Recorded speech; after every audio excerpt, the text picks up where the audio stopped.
Hi, welcome back.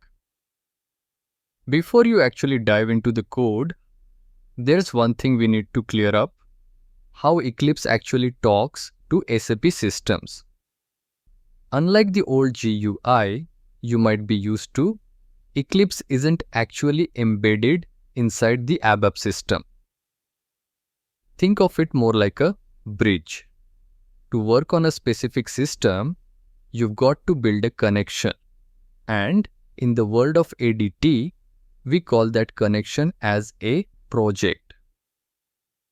Imagine your Eclipse workspace as your central command center. Each project is like a dedicated portal to a different SAP environment. Generally speaking, you're going to run into two main types. First off, you've got the ABAP project. This is what you'll use to connect to on-premise ECC or S4 HANA systems. Then you have the ABAP Cloud project. This connects you to the S4 HANA private cloud, the S4 HANA public cloud, and BTP Business Technology platform. Now, before we get our hands dirty, I want to give you a little context for what's ahead.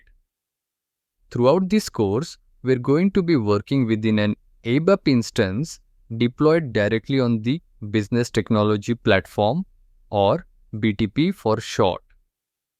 You might be asking yourself, why this specific environment? Well, the reason's pretty simple. SAP offers a free ABAP trial instance in a shared environment.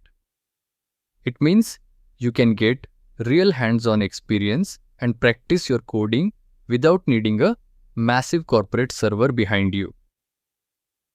If you're working in a different environment right now, you're still in the right place. The beauty of ABAP development tools is that the core concepts we're covering apply everywhere. Whether you're on a traditional S4HANA system or you're fully in the cloud, the skills you pick up here are going to translate perfectly. They really are future-proof. Thanks so much for joining me today. I'll see you in the next session.